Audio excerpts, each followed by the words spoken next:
भगवान श्री राम का जन्म और उनकी कथा हिंदू धर्म में सबसे पवित्र और महत्वपूर्ण कहानियों में से एक है। यह कथा वाल्मीकि रामायण और रामचरितमानस सहित कई ग्रंथों में वर्णित है।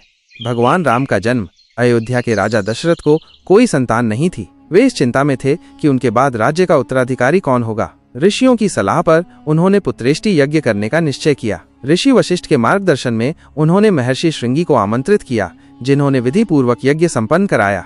यज्ञ के अंत में अग्निदेव प्रकट हुए और उन्होंने राजा दशरथ को स्वर्ण पात्र में दिव्य खीर प्रदान की। ऋषियों ने कहा कि यह खीर अपनी रानियों को खिलाएं, इससे उन्हें उत्तम संतान की प्राप्ति होगी। राजा दशरथ ने वो खीर अपनी तीनों रानियों में बांट दी। महारानी कौशल्या ने आधी खीर ग्रहण की, जिससे श्री राम का जन्म हुआ। महारानी कैकेयी ने चौथाई खीर ग्रहण की, जिससे भरत का जन्म हुआ।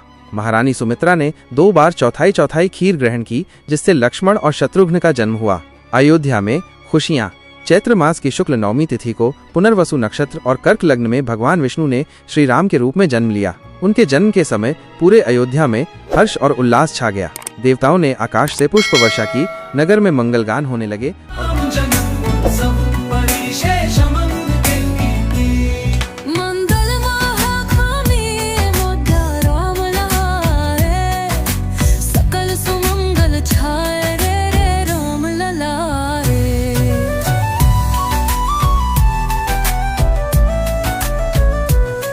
सज उठे गगन झूमे, बाज बधाई के धूल।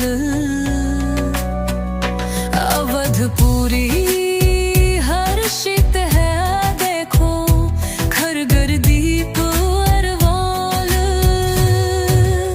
सरयू माता नाचकू, तावर जम लहराए रे, सकल सुमंगल छाए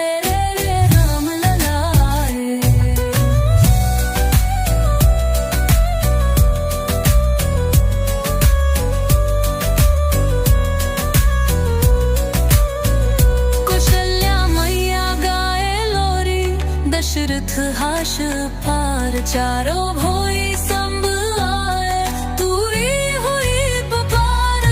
लक्ष्मण साथा भारत शत्रुघ्न, आनंद संगल लहरावे, सकल सुमंगल छाए रे राम ललाए।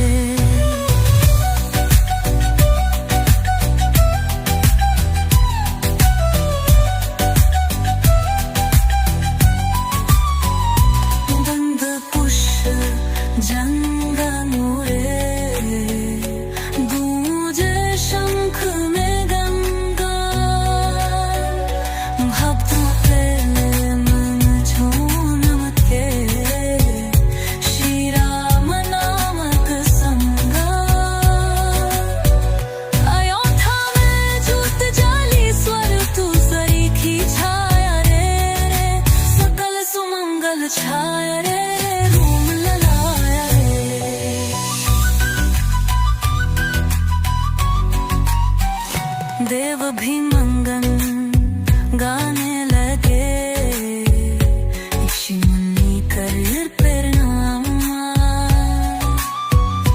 भरती दिन हुरी देखो आया, अवरख कारों। शिव शक्ति भी नाचे खुशी में, जल जलकार सुनाए रे, सकल सुमंगल